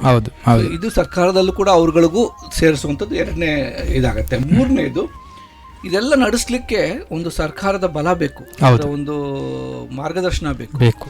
ಈ ವ್ಯವಸ್ಥೆಯ ಮೇಲ್ವಿಚಾರಣೆ ಮಾಡಲಿಕ್ಕೆ ಪ್ರಧಾನಮಂತ್ರಿಯವರೇ ನೇತೃತ್ವದಲ್ಲಿ, ಅಂದ್ರೆ ಅಷ್ಟು ಮುಖ್ಯ, ಇದು ಪ್ರಮುಖ ಅವ್ರಿಗೆ, ಅವರ ನೇತೃತ್ವದಲ್ಲಿ prime ministers human resource council ಅಂತ ಮಾನವ ಸಂಪನ್ಮೂಲಕ್ಕೆ ಬೇಕಿರ್ತಕ್ಕಂಥ ಒಂದು ವಿಶೇಷವಾದಂಥ ಒಂದು ವ್ಯವಸ್ಥೆಯನ್ನು ನಿರ್ಮಾಣ ಮಾಡಿದ್ದಾರೆ. ಇನ್ನೊಂದು ಕೆಪಾಸಿಟಿ ಬಿಲ್ಡಿಂಗ್ ಕಮಿಷನ್, ನಾವೇನು ಕ್ಷಮತಾ ವಿಕಾಸ ಆಯೋಗ ಅಂತ ಕರಿತೀವಿ. ನಾವು ಈ ಒಂದು ಮಿಷನ್ ಕರ್ಮಯೋಗಿಯ ನಮ್ಮ ಅನಿಸಿಕೆಯಲ್ಲಿ ಇದು ನಾವು ಅದರ ಆತ್ಮ, ಆ ಮಿಷನ್ ಕರ್ಮಯೋಗಿಯನ್ನ ಕಾರ್ಯರೂಪಕ್ಕೆ ತರುವಂತ ಜವಾಬ್ದಾರಿ ಇರ್ತಕ್ಕಂಥದ್ದು ಕ್ಷಮತಾ ವಿಕಾಸ ಆಯೋಗಕ್ಕೆ. ನಮ್ಮ ಜೊತೆಗೆ ಕೆಲಸ ಮಾಡೋದು, ನಮ್ಮ ಮೇಲ್ವಿಚಾರಣೆಯಲ್ಲಿ ಕೆಲಸ ಮಾಡುವಂಥದ್ದು ಐಗಾಟ್. ಅದಕ್ಕೆ ಕರ್ಮಯೋಗಿ ಭಾರತ್ ಅಂತ ಒಂದು ವಿಶೇಷವಾದಂಥ ಕಂಪನಿ ನಿರ್ಮಾಣ ಮಾಡಿ ಅದು ನೋಡ್ಕೊಳ್ಳುತ್ತೆ. ನಾವು ಮಾಡುವಂಥ ಕೆಲವು ಪಾಲಿಸಿಗಳನ್ನೆಲ್ಲ ಜಾರಿಗೆ ತರಲಿಕ್ಕೆ ಅದಕ್ಕೆ ಸರ್ಕಾರಿ ವ್ಯವಸ್ಥೆ ಬೇಕು, ಆಡಳಿತ ವ್ಯವಸ್ಥೆ ಬೇಕು. ಅದರ ಆಡಳಿತ ವ್ಯವಸ್ಥೆಯನ್ನ ನೋಡ್ಕೊಳ್ಳಿಕ್ಕೆ ಕ್ಯಾಬಿನೆಟ್ ಕೋಆರ್ಡಿನೇಷನ್ ಯೂನಿಟ್ ಅಂತ ಮಾಡಿ ದೇಶದ ಕ್ಯಾಬಿನೆಟ್ ಸೆಕ್ರೆಟರಿ ಅವರೇ ಅದರ ನೇತೃತ್ವದಲ್ಲಿ ಇರ್ತಾರೆ. ಇದು ಒಂದು ವ್ಯವಸ್ಥೆ. ಇನ್ನೊಂದು, ಕೆಲಸಗಳು ಆಗ್ತಾ ಇದೆಯಾ ಇಲ್ವಾ ಅಂತ ಮೌಲ್ಯಮಾಪನ ಮಾಡಿ ವರದಿಸುವಂಥದ್ದು ಒಂದು ಜವಾಬ್ದಾರಿ, ಅದು ಕೂಡ ಒಂದು ಪಿಲ್ಲರ್ ಅಂತ ಹೇಳ್ಬೋದು. ಮತ್ತೆ ಯಾವುದೇ ಸರ್ಕಾರಿ ವ್ಯವಸ್ಥೆ ಉತ್ತಮವಾಗಿ ಕೆಲಸ ಮಾಡಲಿಕ್ಕೆ ಒಳ್ಳೆ ಥರದ ಒಂದು ವಾತಾವರಣನೂ ಬೇಕು, ಅದ್ರ ಜೊತೆಗೆ ಪ್ರಕ್ರಿಯೆಗಳು, ಪ್ರಾಸೆಸಸ್ ಅಂತ ಏನು ಕರಿತೀವಿ, ಯಾವ ಥರ ಕೆಲಸ ಮಾಡಬೇಕು, ಇದೆಲ್ಲವೂ ಕೂಡ ಒಂದು ನಿಗದಿತವಾದ ರೀತಿಯಲ್ಲಿ ಆಧುನಿಕತೆಗೆ ಹೊಂದ್ಕೊಂಡಿರ್ತಕ್ಕಂಥ ವ್ಯವಸ್ಥೆಗಳು ಬೇಕು. ಆ ವ್ಯವಸ್ಥೆಗಳನ್ನು ಪುನರ್ ಪರಿಶೀಲನೆ ಮಾಡೋದು ಇನ್ನೊಂದು ಸ್ತಂಭ. ಆದರೆ ಕೊನೆಯದಾಗಿ ಎಲ್ಲವನ್ನು ಜೋಡಿಸುವಂಥ ಕಂಪ್ಯೂಟರ್ ಆಧುನಿಕತೆ ಬಳಸ್ಕೊಂಡು HRMS ಅಂತ ಈಗ ನಮ್ಮ ಸಂಸ್ಥೆಗಳೆಲ್ಲ HRMS ಪ್ಯಾಕೇಜ್ ಇದ್ದಂಗೆ ಇಡೀ ಒಂದು ಸರ್ಕಾರಕ್ಕೆ ಒಂದೇ ಪ್ಯಾಕೇಜ್. ಒಂದೊಂದು ಸರ್ಕಾರಿ ಅಧಿಕಾರಿಯ ಬೆಳವಣಿಗೆ, ಕ್ಷಮತೆಯ ವಿಕಾಸನ ಆಗುತ್ತಿರೋದ್ರ ಬಗ್ಗೆ ವರದಿ, ಹಾಗೂ ಆತನ ಇಡೀ ಒಂದು ಸೇರಿ ದಿನದಿಂದ ಬಿಡುವ ದಿನ ತನಕ ಆಗುವಂತ ಇಡೀ ಒಂದು ಬೆಳವಣಿಗೆಯ ಇದನ್ನ ಜಾತಕವನ್ನ HRMS ಪತ್ರಿಕೆ. ಈ 6 ಕೂಡ ಆಧಾರ ಸ್ತಂಭಗಳು ಅಂತ ಕರೀತಾರೆ. ಸರ್, ಹಾಗೆ ಇದರ ಜೊತೆಗೆ ಈ ಒಂದು ಮಿಷನ್ ಕರ್ಮಯೋಗಿ ಒಂದು ಉಪಕ್ರಮದ ಒಂದು ಸಾಂಸ್ಥಿಕ ರಚನೆಯನ್ನು ಹೇಗೆ ರೂಪಿಸಲಾಗಿದೆ ಸರ್? ಜೊತೆಗೆ ಈ ಒಂದು ಮಿಷನ್ ಕರ್ಮಯೋಗಿ ಕಾರ್ಯಕ್ರಮದಲ್ಲಿ ಈ ಒಂದು ಪ್ರಧಾನಮಂತ್ರಿಯವರ ಮಾನವ ಸಂಪನ್ಮೂಲ ಮಂಡಳಿಯ ಒಂದು ಪಾತ್ರವನ್ನು ಹೇಗೆ ರೂಪಿಸಲಾಗಿದೆ ಸರ್? ವಿಚಾರಣೆ ಮಂಡಳಿ 2 ತರಹದ ನಾವು ನಿಮಗೆ ಸೂಚನೆಗಳನ್ನು ನೋಡಿದ್ವಿ. ಒಂದು, ಪ್ರಧಾನಮಂತ್ರಿಯವರೇ ಇಡೀ ಒಂದು ವ್ಯವಸ್ಥೆಗೆ ಈ ಕಲ್ಪನೆ ಮಾಡಿದ್ದು ಅವರೇ, ಅವರ ಮಾರ್ಗದರ್ಶನ ನಡೆಯೋದ್ರಿಂದ ಇದಕ್ಕೆ ಒಂದು ಬಲ ಸಿಕ್ಕಿರ್ತಕ್ಕಂಥದ್ದು ಒಂದು ರೀತಿ. ಎರಡನೇದು ಅವರ ಮನಸ್ಸಲ್ಲಿರ್ತಕ್ಕಂಥ ಈ ಒಂದು ಪರಿವರ್ತನೆ ಹಾಗೂ ರಾಷ್ಟ್ರವನ್ನು ಕಟ್ಟುವಂತ ವೇಗದಲ್ಲಿ ಎಲ್ಲರೂ ಭಾಗಿಯಾಗಬೇಕು ಅನ್ನೋ ಒಂದು ಪರಿಕಲ್ಪನೆ ಏನಿದೆ ಅದು ನಮಗೆ ಬರುವಂತ ಸಿಗ್ನಲ್ ಅಂತ ಕರೀಬಹುದು. ಇದು ಎರಡೂ ಕೂಡ ಅವರ ನೇತೃತ್ವದಲ್ಲಿ ನಡೆಯೋದ್ರಿಂದ ಸಂಪೂರ್ಣ ಮಂಡಳಿ ಇನ್ನು ಸೃಷ್ಟಿ ಆಗ್ತಾ ಶುರುವಾಗಿದೆ. ಪ್ರಧಾನಿಯವರೇ ಅದರ ಮುಖ್ಯಸ್ಥ ಜವಾಬ್ದಾರಿಯನ್ನು ವಹಿಸಿದ್ದಾರೆ. ಸೊ ನಾವು ಕೆಪಾಸಿಟಿ ಬಿಲ್ಡಿಂಗ್ ಕಮಿಷನ್ ಇಂದ ಅವರಿಗೆ ವರದಿಸ್ತಾ ಇದ್ದೀವಿ. ಓಕೆ ಸರ್, ಹಾಗೆ ಈ ಒಂದು ಕ್ಷಮತಾ ವಿಕಾಸ ಒಂದು ಆಯೋಗ ಅಥವಾ ಏನು ಕೆಪಾಸಿಟಿ ಬಿಲ್ಡಿಂಗ್ ಕಮಿಷನ್, ಇದರ ಒಂದು ಪ್ರಮುಖ ಗುರಿ ಏನು ಸರ್? ಜೊತೆಗೆ ಏನು ಈ ಒಂದು ಕೆಪಾಸಿಟಿ ಬಿಲ್ಡಿಂಗ್ ಮಂಡಳಿ ಒಂದು ರಚನೆ ಬಗ್ಗೆ ಇರ್ಬೋದು, ಜೊತೆಗೆ ಇದರ ಒಂದು ಮುಖ್ಯ ಜವಾಬ್ದಾರಿಗಳನ್ನು ಯಾವ ರೀತಿಯಾಗಿ ಅನುಷ್ಠಾನ ಮಾಡಲಾಗ್ತಾ ಇದೆ ಸರ್, ಅಥವಾ ಅನುಷ್ಠಾನಗೊಳಿಸಲಾಗ್ತಾ ಇದೆ ಸರ್?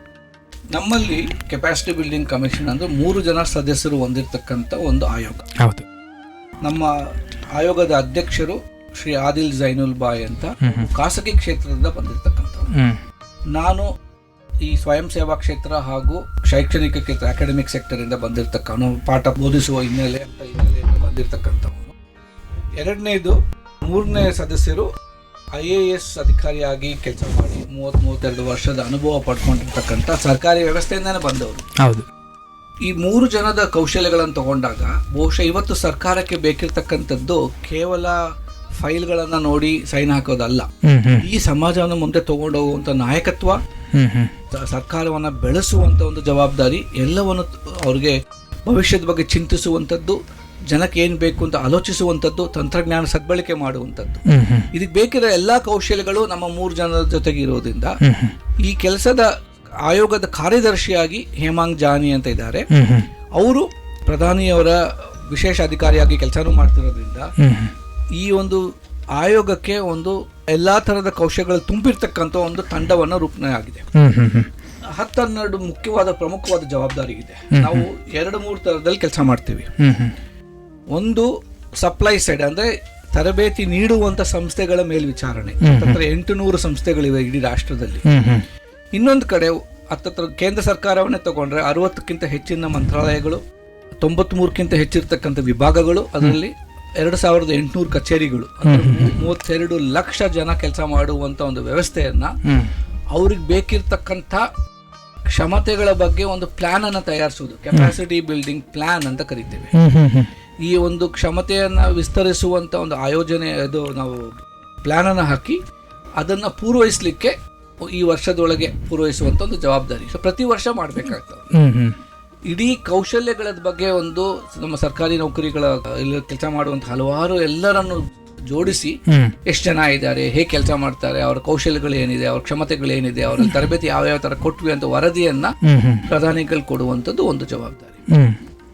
ಈ ಸಪ್ಲೈ ಡಿಮ್ಯಾಂಡ್ ಸೆಟ್ ಅಂತ ಹೇಳೋದ್ ಜೊತೆಗೆ ಪಾಲಿಸಿಗಳನ್ನ, ಅಂದ್ರೆ ಕೆಲಸ ಮಾಡ್ಲಿಕ್ಕೆ ಇದು ಯಾವ ತರ ಒಬ್ಬನಿಗೆ ಕ್ಷಮತೆಗಳನ್ನು ಹೆಚ್ಚಿಸ್ತಾ ಹೋದ್ರೆ ಅವನ್ನ ಗುರುತಿಸಿ ಅವನು ಬೆಳೆಸ್ಬೋದು, ಈ ತರ ಹಲವಾರು ತರಬೇತಿ ಪಾಲಿಸಿ ನೀತಿಗಳಿರ್ಬೋದು. ಸೊ ಕೆಲಸ ಮಾಡೋಕೆ ಮಾನವ ಸಂಪನ್ಮೂಲಗಳಿಗೆ ಬೇಕಿರ್ತಕ್ಕಂಥ ಎಲ್ಲಾ ನೀತಿಗಳನ್ನು ತಯಾರಿಸುವಂತ ಪಾಲಿಸಿಗಳನ್ನು ತಯಾರಿಸೋದು ಕೂಡ ನಮ್ಮ ಜವಾಬ್ದಾರಿ ಆಗಿರುತ್ತೆ. ಸೊ ಒಟ್ಟಲ್ಲಿ ನಮಗೆ ಈ ಐಗಾಟ್ ಸಂಸ್ಥೆ ಅಂತ ಏನ್ ಹೇಳಿದೆ, ತಯಾರಿಕೆ ಮಾಡುವಂತ ಎಲ್ಲಾ ಪಠ್ಯಕ್ರಮಗಳನ್ನ, ಕೋರ್ಸ್ ಮೆಟೀರಿಯಲ್ಗಳನ್ನ, ಅದ್ರ ಮೇಲ್ವಿಚಾರಣೆ ಕೂಡ ನಮ್ದಾಗಿರುತ್ತೆ. ಈ ಒಂದು ಎಕೋಸಿಸ್ಟಮ್ ಅಪ್ರೋಚ್ ಅಂತ ಏನ್ ಕರಿತೀವಿ, ಸಂಪೂರ್ಣ ವಾತಾವರಣಕ್ಕೆ ಏನೇನ್ ಬೇಕೋ ಎಲ್ಲವನ್ನ ಅರ್ಥೈಸ್ಕೊಂಡು ಬೆಳೆಸೋದು ನಮ್ಮ ಜವಾಬ್ದಾರಿ ಆಗಿರುತ್ತೆ. ಇದರ ಜೊತೆಗೆ ಇಡೀ ಪ್ರಪಂಚದಲ್ಲಿ ವ್ಯವಸ್ಥಿತವಾಗಿ ನಡೆಯುವಂತ ಪ್ರಕ್ರಿಯೆ ಅಂದ್ರೆ ಕೆಪಾಸಿಟಿ ಬಿಲ್ಡಿಂಗ್ ಕಮಿಷನ್ ಸರ್ಕಾರಿ ವ್ಯವಸ್ಥೆ ಒಳಗೆ ಮೊಟ್ಟ ಮೊದಲ ರಾಷ್ಟ್ರ ಅಂತಲೇ ಹೇಳ್ಬೋದು ನಾವು. ಇದು ಒಂದು ತನ್ನದೇ ಆದಂತ ಸ್ವಾತಂತ್ರ್ಯದಿಂದ ಕೆಲಸ ಮಾಡುವಂತ ಒಂದು ಆಯೋಗ ಆಗಿರೋದ್ರಿಂದ ಬಹಳಷ್ಟು ಈ ಒಂದು ಅನುಭವಗಳನ್ನ ಇಡೀ ಪ್ರಪಂಚಕ್ಕೆ ಹಂಚ್ಕೋಬೇಕು ಅನ್ನೋ ಒಂದು ದೃಷ್ಟಿ ಪ್ರಧಾನಮಂತ್ರಿಗೆ ಇದ್ದಿದ್ರಿಂದ ಇನ್ನೊಂದು ಜವಾಬ್ದಾರಿ ಕ್ಷಮತಾ ವಿಕಾಸ ಆಯೋಗದ್ದು ಒಂದು ಗ್ಲೋಬಲ್ HR ಸಮಿಟ್ ಅಂತ ಮಾಡೋದು. ಎಲ್ಲ ರಾಷ್ಟ್ರದಿಂದ ಈ ಒಂದು ರಾಷ್ಟ್ರ ಸಾರ್ವಜನಿಕ ಆಡಳಿತದ ಬಗ್ಗೆ ಚರ್ಚೆ ಮಾಡುವಂಥದ್ದು. ಈಗ ನಾವು ಆರ್ಥಿಕತೆ ಬಗ್ಗೆ ಚರ್ಚೆ ಮಾಡಲಿಕ್ಕೆ ಸ್ವಿಟ್ಜರ್ಲ್ಯಾಂಡ್ ದಾವೋಸ್ಗೆ ಹೋಗ್ತಾರೆ, ವರ್ಲ್ಡ್ ಎಕನಾಮಿಕ್ ಫೋರಮ್ ಅಂತ. ಅದೇ ತರ ಸಾರ್ವಜನಿಕ ವ್ಯವಸ್ಥೆಗಳನ್ನು ಚರ್ಚಿಸಲಿಕ್ಕೆ ಯಾವುದು ವೇದಿಕೆ ಇಲ್ಲ. ಆ ವೇದಿಕೆಯನ್ನು ನಮ್ಮ ರಾಷ್ಟ್ರದಿಂದ ನಿರ್ಮಾಣ ಮಾಡಿ ನಮ್ಮ ರಾಷ್ಟ್ರದಲ್ಲೇ ಪ್ರತಿ ವರ್ಷ ಮಾಡುವಂಥ ಒಂದು ಬೃಹತ್ ಆದ ಒಂದು ಸಮಾವೇಶವನ್ನು ಪ್ರಪಂಚ ಹಂತದಲ್ಲಿ ಮಾಡುವಂಥದ್ದು ಕೂಡ ನಮ್ಮ ಜವಾಬ್ದಾರಿಯಾಗಿದೆ. ಇದ್ರ ಜೊತೆಗೆ ಸರ್ಕಾರಿ ವ್ಯವಸ್ಥೆಯಲ್ಲಿ ಪರಿಶೀಲನೆ ಮಾಡಿ ಜೊತೆಗೆ HR ಆಡಿಟ್, ಅಂದರೆ ಎಷ್ಟು ಜನ ಕೆಲಸ ಮಾಡ್ತಾರೆ, ಎಷ್ಟು ಜನ ಬೇಕಾಗಿದೆ, ಎಲ್ಲರೂ ಸಮರ್ಪಕವಾಗಿ ಕ್ಷಮತೆಗಳನ್ನು ಹೊಂದಿದ್ದಾರಾ ಇಲ್ವಾ ಅಂತ ಒಂದು ಆಡಿಟ್ ಕೂಡ HR ಆಡಿಟ್ ಅನ್ನು ಮಾಡೋದು ಕೂಡ ಈ ಕ್ಷಮತಾ ವಿಕಾಸ ಆಯೋಗದ ಒಂದು ಜವಾಬ್ದಾರಿ. ಸರ್, ತಾವು ಆವಾಗಲೇ ಹೇಳಿದ್ರಿ ಈ ಒಂದು ಹೈಗಾಟ್ ಸಂಬಂಧಪಟ್ಟಂತೆ ಹೇಳಿದ್ರಿ ಸರ್. ಹಾಗಾದರೆ ಈ ಒಂದು ಹೈಗಾಟ್ ಪ್ಲಾಟ್ಫಾರ್ಮ್ ಅಂತಂದರೆ ಏನು ಸರ್? ಜೊತೆಗೆ ಇದರ ಒಂದು ವಿಶೇಷ ಉದ್ದೇಶ ಇರ್ಬೋದು, ಜೊತೆಗೆ ಈ ಪ್ಲಾಟ್ಫಾರ್ಮನ್ನು ಒಂದು ಚಾಲನೆ ಮಾಡ್ತಕ್ಕಂಥ ಒಂದು ಏನು ಸ್ಪೆಷಲ್ ಪರ್ಪಸ್ ವೆಹಿಕಲ್ ಅಥವಾ ಒಂದು ವಾಹನ ಅಂತಂದರೆ ಯಾವುದು ಸರ್? ಸ್ಪೆಷಲ್ ಪರ್ಪಸ್ ವೆಹಿಕಲ್ ಅನ್ನೋ ಒಂದು ವಿಶೇಷವಾದ ಕಂಪನಿಯನ್ನು ಸರ್ಕಾರ ಶುರು ಮಾಡಿದೆ. ಅಂದರೆ ಇದು ಮಾರುಕಟ್ಟೆ ಪ್ರದೇಶದಲ್ಲಿ ಕೆಲಸ ಮಾಡಲಿಕ್ಕೆ ಬರೀ ಸರ್ಕಾರದ ಅನುದಾನದಿಂದ ಅವಲಂಬಿತವಾಗಿ ಇಲ್ಲದೆ, ಸರ್ಕಾರದಿಂದ ದುಡ್ಡು ಬರುತ್ತೆ, ಪ್ರತಿಯೊಬ್ಬ ಸರ್ಕಾರಿ ನೌಕರ ಕೂಡ ಅದಕ್ಕೆ 431 ರೂಪಾಯಿ ಸರ್ಕಾರದಿಂದ ಕೊಡ್ತಾರೆ. ಅದು ಸಾಕಷ್ಟು ಹಣ ಆಗುತ್ತೆ. ಇದು ಒಂದು ವಿಶೇಷವಾದ ಕಂಪನಿಯಾಗಿ, ಅಂದರೆ ಲಾಭರಹಿತ ಕಂಪನಿಯಾಗಿ ನಿರ್ಮಾಣ ಮಾಡಿದೆ ಸರ್ಕಾರ. ಅದಕ್ಕೆ ಕರ್ಮಯೋಗಿ ಭಾರತ್ ಅಂತ ಹೆಸರು. ಐಗಾಟ್ ಅನ್ನೋದು ಒಂದು ತಂತ್ರಜ್ಞಾನದ ವೇದಿಕೆ. ಈಗ ನಾವು ಕೋರ್ಸೆರಾ, ಎಡೆಕ್ಸ್ ಅಂತ ಹಲವಾರು ವಿಶ್ವವಿದ್ಯಾನಿಲಯಗಳ ಕೋರ್ಸ್ಗಳನ್ನು ನಾವು ಬೋಧನೆ ಮಾಡಲಿಕ್ಕೆ ಸ್ವಯಂ ಅಂತ ನಮ್ಮ ದೇಶದಲ್ಲೂ ಇದೆ. ಆ ಥರ ಸರ್ಕಾರಿ ನೌಕರರುಗಳಿಗೆ ಹತ್ತತ್ರ 50-60 ಸಾವಿರ ಬೇರೆ ಬೇರೆ ವಿಷಯಗಳ ಬಗ್ಗೆ ಕೋರ್ಸ್ಗಳನ್ನು ತಯಾರಿಸಿ ಇದರಲ್ಲಿರುತ್ತೆ. ಇದರಲ್ಲಿ 6 ಭಾಗಗಳಿವೆ. ಒಂದರಲ್ಲಿ ನನ್ನಲ್ಲಿ ಏನು ಕ್ಷಮತೆಗಳು ಇದೆ ಅಂತ ಪರಿಶೀಲಿಸುವಂಥ ಒಂದು ಭಾಗ, ಕಾಂಪಿಟೆನ್ಸಿ ಹಬ್ ಅಂತ ಕರಿತೀವಿ ಅಂತ. ಇನ್ನೊಂದು ಟ್ರೈನಿಂಗ್ ಹಬ್, ತರಬೇತಿ ಪಡ್ಕೊಳ್ಳುವಂಥದ್ದು. ಮೂರನೇದು, ಈಗ ಸರ್ಕಾರದಲ್ಲಿ ಏನಾಗುತ್ತೆ, ನನಗೇನೋ ಒಂದು ಸಮಸ್ಯೆ ಬರುತ್ತೆ, ಇದನ್ನು ಪರಿಹರಿಸುವುದು ಹೇಗೆ ನನಗೆ ಗೊತ್ತಿರಲ್ಲ. ನಾನು ಒಂದು ಜಿಲ್ಲಾಧಿಕಾರಿಯಾಗಿರ್ತೀನಿ, ಆದರೆ ಇನ್ನೊಂದು ಈ ಸಮಸ್ಯೆಗೆ ಪರಿಹಾರ ಏನಿರಬಹುದು ಅಂತ ಚರ್ಚೆ ಮಾಡಲಿಕ್ಕೆ ಅದರಲ್ಲಿ ಅನುಭವಸ್ಥರನ್ನ ನಾನು ಸಂಪರ್ಕ ಮಾಡಲಿಕ್ಕೂ ಆಗೋದಿಲ್ಲ, ಲಕ್ಷಾಂತರ ಜನ ಇದ್ದಾಗ. ಆದರೆ ಈ ಒಂದು ತಂತ್ರಜ್ಞಾನದ ವೇದಿಕೆಯ ಮುಖಾಂತರ ಅದ್ರಲ್ಲಿ ನಾನು ಹಾಕಿದ್ರೆ ನನಗೆ ಸಮಸ್ಯೆ ಇದೆ, ಇದಕ್ಕೆ ಯಾರಿಗಾದ್ರು ಪರಿಹಾರ ಕೊಡೋಕ್ಕಾಗತ್ತಾ ಅಂತ. ಸೊ ಅದರಲ್ಲಿ ಡಿಸ್ಕಷನ್ ಹಬ್ ಅಂತ ಒಂದಿದೆ. ಆಮೇಲೆ ಒಬ್ಬೊಬ್ಬರು ಸಂಪರ್ಕದಲ್ಲಿ ಇರಲಿಕ್ಕೆ ನೆಟ್ವರ್ಕಿಂಗ್ ಹಬ್ ಅಂತಿದೆ. ಈಗ ನಾವು ಫೇಸ್ಬುಕ್ ಇದೆಲ್ಲ ಮಾಡ್ತೀವಿ, ಆದರೆ ಸಾರ್ವಜನಿಕರ ಆಡಳಿತದ ಬಗ್ಗೆ ಚರ್ಚೆ ಮಾಡಲಿಕ್ಕೆ ಎಲ್ಲ ಒಂದು ವೇದಿಕೆ ಇಲ್ಲ, ಅದು ಕೂಡ ಇದರಲ್ಲಿ ಇರುತ್ತೆ. ಆಮೇಲೆ ಕೆರಿಯರ್ ಹಬ್ ಅಂತ, ಸರ್ಕಾರದಲ್ಲಿ ಏನು ಹುದ್ದೆಗಳು ಖಾಲಿ ಇದೆ, ಯಾವ ಹುದ್ದೆಗಳನ್ನ ಅಪ್ಲೈ ಮಾಡ್ಬೋದು, ಇದನ್ನು ಕೂಡ ಸೂಚನೆ ಮಾಡುವಂಥ ಒಂದು ವ್ಯವಸ್ಥೆ ಇದೆ. ಸೊ ಇಷ್ಟನ್ನು ಸಮಗ್ರವಾಗಿ ಒಂದೇ ಕಡೆ ಒಬ್ಬ ಸರ್ಕಾರಿ ನೌಕರನಿಗೆ ಸಿಗೋ ರೀತಿಯಲ್ಲಿ ಮಾಡೋದೇ ಐಗಾಟ್. ಇದು ಈಗ ಒಂದು ಟ್ರಯಲ್ ಅಲ್ಲಿ ಶುರು ಮಾಡಿ ಆಗಿದೆ. ಬಹುಶಃ ಒಂದು 3-4 ತಿಂಗಳಲ್ಲಿ ಅದನ್ನ ಸ್ಪಷ್ಟವಾಗಿ ಒಂದು ಉನ್ನತ ಸ್ಥಾನಕ್ಕೆ ತರಲಿಕ್ಕೆ ಒಂದು ಬಹುಶಃ 2ನೇ ಹಂತಕ್ಕೆ ಹೋಗುತ್ತೆ. ಜನ ಅದನ್ನ ತಗೊಳಕ್ ಶುರು ಮಾಡ್ತಿದ್ದಾರೆ ಕೋರ್ಸ್ಗಳನ್ನ. ಇದು ಐಗಾಟಿನ ಒಂದು ವಿಶೇಷವಾದಂಥ ಅದಕ್ಕೆ ಸ್ಥಾನಮಾನ ನೀಡಲಿಕ್ಕೆ ಸಲುವಾಗಿ ಒಂದು ಕಂಪನಿಯನ್ನೇ ಸೃಷ್ಟಿ ಮಾಡಿ ಅದಲ್ಲಿ ಮಾಡಿದೆ ಸರ್. ಹಾಗೆ ಇದ್ರ ಜೊತೆಗೆ ಈ ಒಂದು ಮಿಷನ್ ಕರ್ಮಯೋಗಿ ಒಂದು ಉಪಕ್ರಮದ ಧ್ಯೇಯವಾಕ್ಯ ಇರ್ಬೋದು, ಅಥವಾ ಯೋಗ, ಕರ್ಮಸು, ಕೌಶಲಂ, ಈ ಒಂದು ಅರ್ಥದಲ್ಲಿ ಒಂದು ರಾಷ್ಟ್ರಕ್ಕಾಗಿ ಶ್ರಮಿಸ್ತಕ್ಕಂಥ ಒಂದು ಕರ್ಮಯೋಗಿಯ ಒಂದು ಪ್ರಮುಖ ಗುಣಗಳು ಏನಿರಬೇಕು ಸರ್? ಜೊತೆಗೆ ಇದರ ಒಂದು ಅಭಿವೃದ್ಧಿ ಹೇಗೆ ಸಾಧ್ಯವಾಗ್ತಾ ಇದೆ ಸರ್?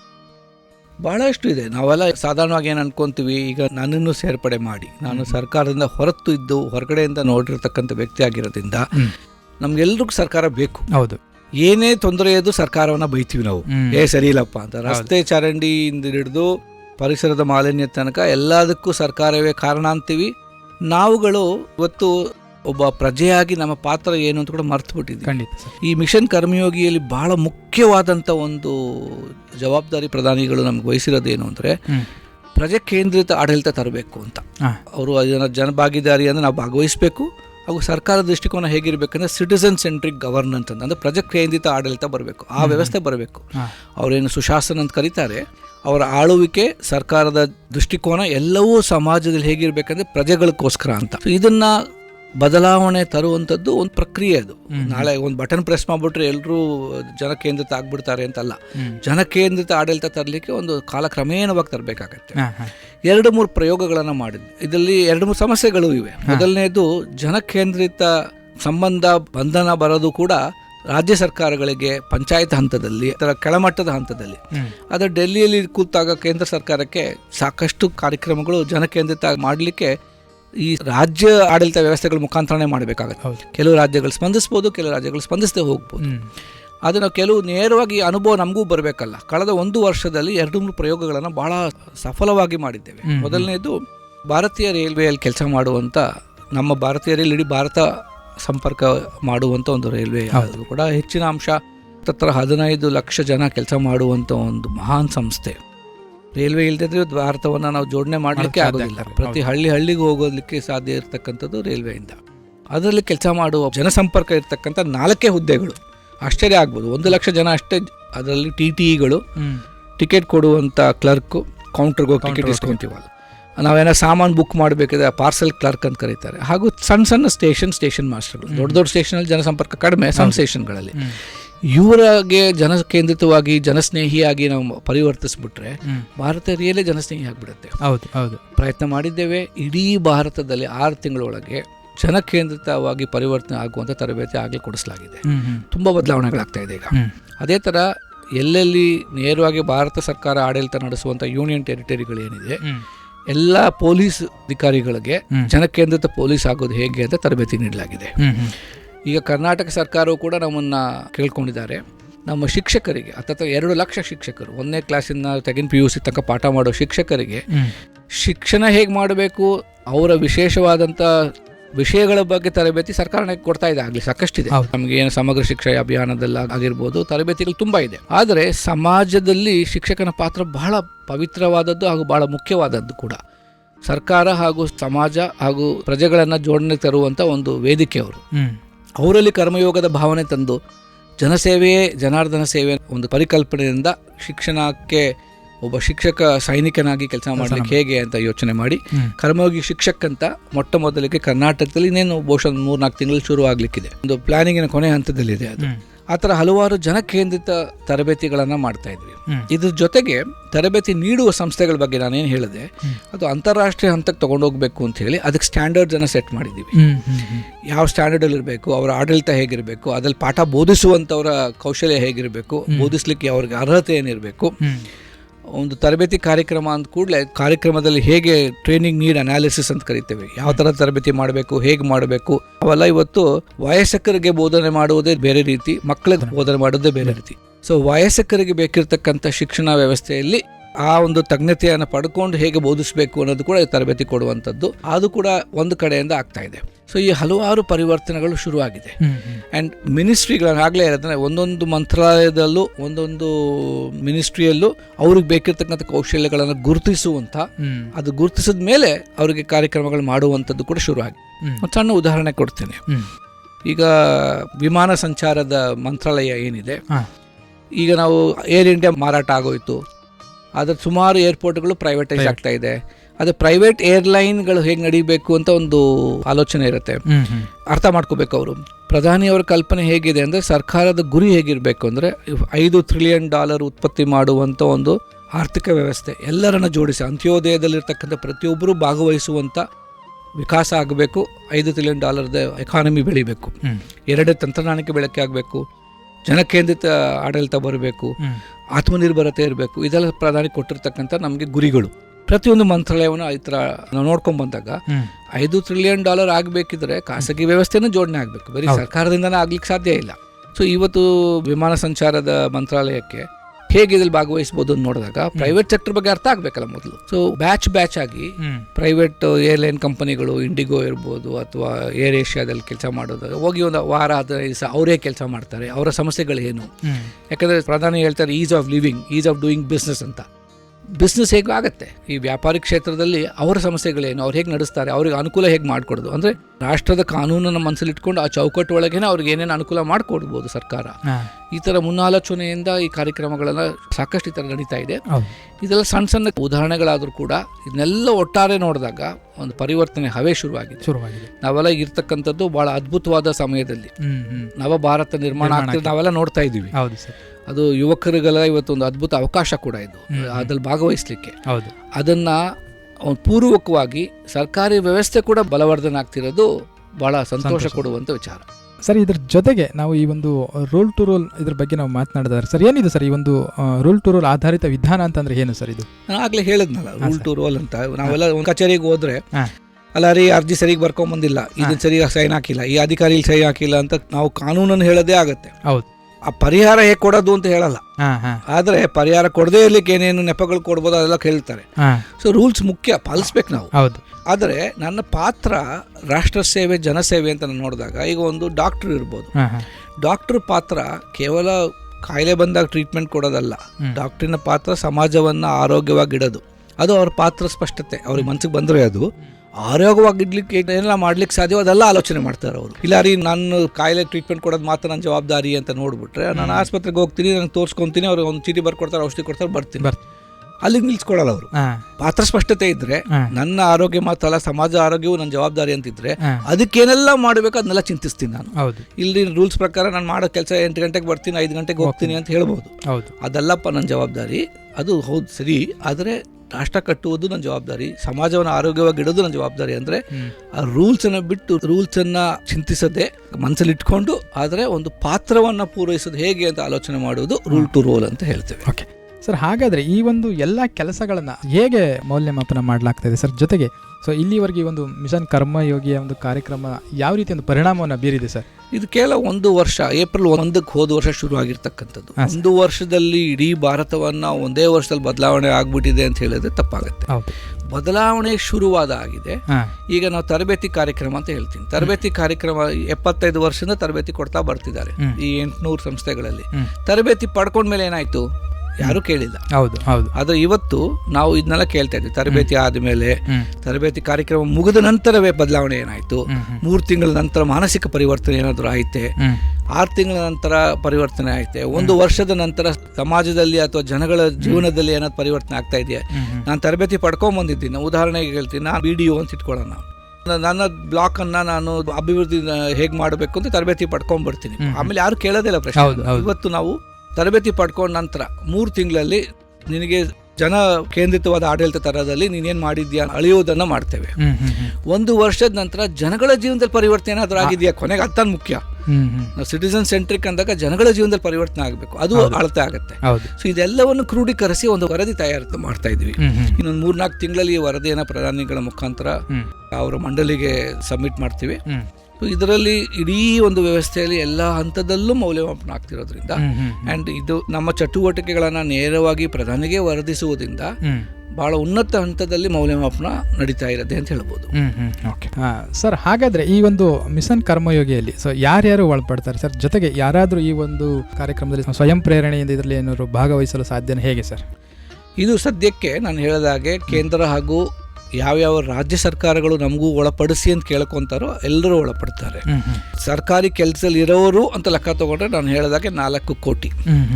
ಕೇಂದ್ರ ಸರ್ಕಾರ ಆಡಳಿತಕ್ಕೆ ನಮಗೆ ತಕ್ಷಣಕ್ಕೆ ಬರುವಂಥದ್ದು 31 ಲಕ್ಷ 32 ಲಕ್ಷ ಬರುತ್ತೆ. ಅಲ್ಲದೆ ಇದರಲ್ಲಿ ನಾವು ರೈಲ್ವೇಸಲ್ಲಿ ಕೆಲಸ ಮಾಡುವವರು, ಪಬ್ಲಿಕ್ ಸೆಕ್ಟರ್ ಅಂಡರ್ಟೇಕಿಂಗ್ಸಲ್ಲಿ ಕೆಲಸ ಮಾಡುವವರು, ಇದ್ರ ಜೊತೆಗೆ ಸೆಂಟ್ರಲ್ ಪೊಲೀಸ್ ಫೋರ್ಸ್ ಅಂತ ಅವರೇ 15 ಲಕ್ಷ ಜನ ಇದ್ದಾರೆ. ಇದೆಲ್ಲವೂ ಸೇರ್ಪಡೆ ಮಾಡಿದ್ರೆ ಹತ್ತತ್ರ 2 ಕೋಟಿ ತನಕ ಹೋಗುತ್ತೆ. ಆದರೆ ರಾಜ್ಯ ಸರ್ಕಾರಗಳ ಜರ್ಪಣೆ ಮಾಡಿದ್ರೆ ಇನ್ನೊಂದು 2 ಕೋಟಿ. ಇವರೆಲ್ಲರ ಬೆಳವಣಿಗೆ ಕ್ಷಮತೆಗಳನ್ನು ನಾವು ಹೆಚ್ಚಿಸುವುದಕ್ಕೆ ಆಯೋಗದಿಂದ ಕೆಲಸ ಮಾಡ್ತಾ ಇರ್ತೀವಿ. ಆದರೆ ಇದು ಕೇವಲ ಇಷ್ಟೇ ಜನ ಸಾಕು ನಾನು ಹೇಳುವುದಿಲ್ಲ. ಒಬ್ಬ ಪ್ರಜೆಯಾಗಿ ನನ್ನ ಜವಾಬ್ದಾರಿಗಳು ಏನು ಅಂತ ಅರ್ಥಕೊಂಡು ಈಗ ಸರ್ಕಾರವನ್ನ ಪ್ರಶ್ನಿಸುವುದು ಬಹಳ ಸರಳ. ಕೇಳ್ತಾ ಇರ್ಬೋದು, ಸರಿ ಮಾಡಿಲ್ಲ, ಅದ್ ಮಾಡಿಲ್ಲ, ಇದ್ ಮಾಡಿಲ್ಲ ಅಂತ. ಪ್ರಜೆಯಾಗಿ ನಾನ್ ಮಾಡಬೇಕಾಗಿದ್ದೆಲ್ಲ ಮಾಡಿದ್ದೀನ, ನಾನು ಕಟ್ಟೋ ಕಂದಾಯವನ್ನ ಕಟ್ಟಿದ್ದೇನಾ, ನಾನು ಭ್ರಷ್ಟಾಚಾರದಲ್ಲಿ ಭಾಗಿಯಾಗದೇ ಇದ್ದೀನಾ? ನಾವೆಲ್ಲರೂ ಶಾರ್ಟ್ ಕಟ್ಟೆ ಹುಡುಕುವಂತ ಸಮಾಜ ಆಗ್ಬಿಟ್ಟಿದೆ. ನಾವು ಬೇರೆಯವ್ರ ಕೈ ತೋರಿಸ್ತೀವಿ ಅವ್ರು ಭ್ರಷ್ಟರು ಅಂತ, ಬಟ್ ಆ ಭ್ರಷ್ಟತೆಯಲ್ಲಿ ನಾನು ಕೂಡ ಅದನ್ನು ಪ್ರೋತ್ಸಾಹಿಸ್ತಾ ಇದ್ದೀನಿ ಅಂತ ಮರ್ತು ಬಿಡ್ತಾ ಇದ್ದೀವಿ. ಎಲ್ಲವನ್ನು ಪಾಲಿಸಕ್ಕೆ ಸಣ್ಣದಾಗಿ ಸಿಗ್ನಲ್ ಲೈಟ್ ಅಲ್ಲಿ ರೆಡ್ ಸಿಗ್ನಲ್ ಇದ್ರೆ ನಿಂತ್ಕೊಳ್ಳೋದು ಬಹಳ ಸಣ್ಣದು ಅನ್ಸುತ್ತೆ. ಇದು ಗ್ರೀನ್ ಬರೋ ತನಕ ಕಾಯೋದು, ನಮಗೆ ಅದು ತಾಳ್ಮೆ ಇಲ್ಲ, ಯಾರು ಇಲ್ಲ ಅಂದ್ರೆ ಹೋಗ್ತೀವಿ. ಅದೇ ಪ್ರಜೆಯಾಗಿ ಅದು ಜವಾಬ್ದಾರಿ ಇದೆ.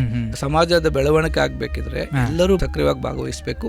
ಸೊ ಆ ರೀತಿ ಸರ್ಕಾರದ ಜೊತೆಗೆ ನಾವು ಕೈ ಜೋಡಿಸುವಂತ ಒಂದು ಜವಾಬ್ದಾರಿಯಿಂದ ಮಾಡುವಂಥದ್ದು ಕೂಡ ನೋಡ್ಬೇಕು.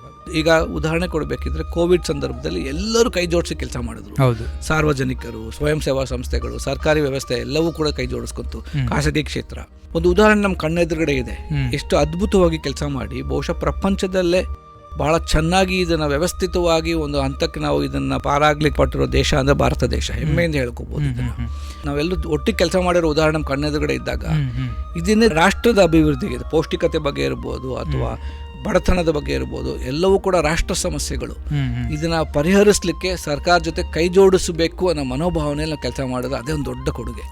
ನಾವು ಈ ಕ್ಷಮತಾ ವಿಕಾಸ ಆಯೋಗದ ಜೊತೆ ಕೆಲಸ ಮಾಡಬೇಕು ಅಂದ್ರೆ ಅಲ್ಲಿ ಒಳಗೆ ಬಂದು ಕೆಲಸ ನೌಕರಿ ಸೇರ್ಕೋಬೇಕು ಅಂತ ಹೇಳಲ್ಲ.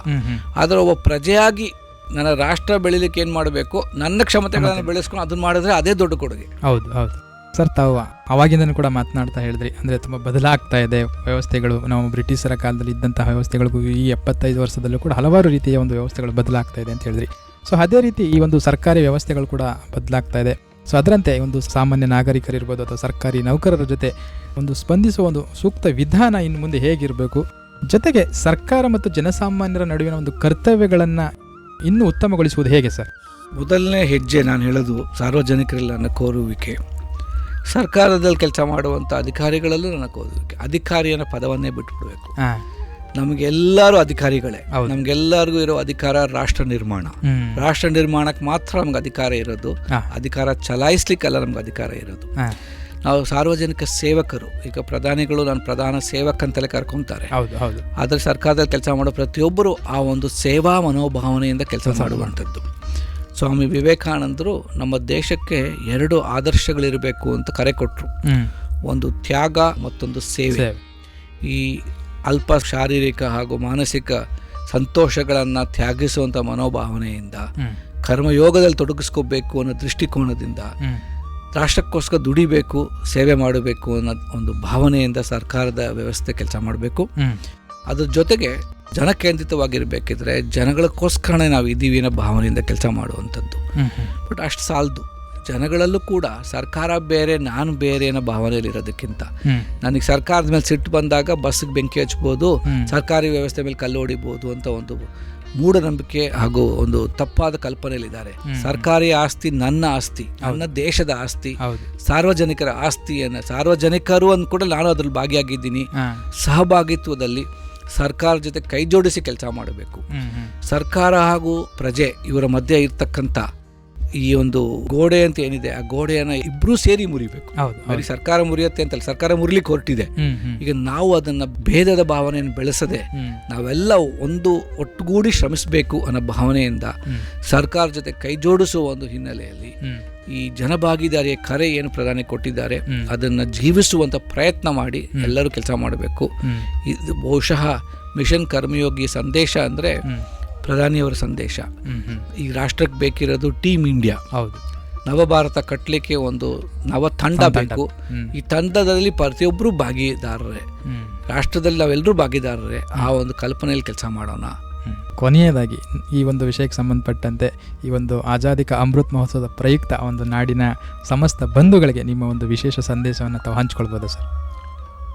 ನಾವೆಲ್ಲರೂ ಕೂಡ ಈ ಒಂದು ಅದ್ಭುತವಾದಂಥ ಒಂದು ಕಾಲಘಟ್ಟದಲ್ಲಿ ಇದ್ದೀವಿ ನಾವು ರಾಷ್ಟ್ರಕ್ಕೋಸ್ಕರ. 2047ನೇ ಇಸ್ವಿಲಿ ಭಾರತ ಹೇಗಿರಬೇಕು ಅನ್ನೋ ಕನಸನ್ನು ಕಟ್ಟುವಂಥ ಒಂದು ಪ್ರಯತ್ನ ಶುರು ಆಗಿದೆ. ಹೌದು.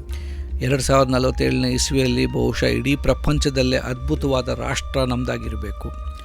ಸ್ವಾಮಿ ವಿವೇಕಾನಂದರು ಕೊಟ್ಟಂಥ ಕರೆ, ಆ ಒಂದು ಭಾರತ ಮಾತೆ ಅವಳು ಕೂತಿರ್ತಕ್ಕಂಥ ಇಡೀ ರಾಷ್ಟ್ರಕ್ಕೊಂದು ವಿಶ್ವ ಗುರುವಾಗೋ ಸ್ಥಾನದಲ್ಲಿ ಪ್ರಪಂಚದಲ್ಲಿ ಬದುಕಿರ್ತಕ್ಕಂಥ ಪ್ರತಿಯೊಬ್ಬ ವ್ಯಕ್ತಿ ಕೂಡ ಸಂತೋಷದಿಂದ, ಶಾಂತಿಯಿಂದ, ಎಲ್ಲ ಥರದ ಸೌಲಭ್ಯಗಳು ಒದಗಿಸ್ಕೊಂಡು ಬಡತನದಿಂದ ಹೊರತು ಬಂದು ನವ ಸಮಾಜದಲ್ಲಿ ಜೀವಿಸುವಂಥ ಒಂದು ಪ್ರಯತ್ನ ನಡೀಬೇಕು. ಅದಕ್ಕೆ ಮಾರ್ಗದರ್ಶನ ಕೊಡುವಂಥ ಮಾದರಿಯಾಗಿ ನಮ್ಮ ದೇಶ ಇರಬೇಕು. ಆ ಸ್ಥಾನಕ್ಕೆ ನಾವೆಲ್ಲ ಕರೆದು ಹೋಗ್ಬೇಕಿದ್ರೆ ನಾವೆಲ್ಲರೂ ಕೈ ಜೋಡಿಸಿ ದುಡಿಬೇಕು. 25 ವರ್ಷದ ಸಮಯ ಈ ಒಂದು ರಾಷ್ಟ್ರದಲ್ಲಿ ಭಾಳ ದೊಡ್ಡ ಸಮಯ ಅಲ್ಲ.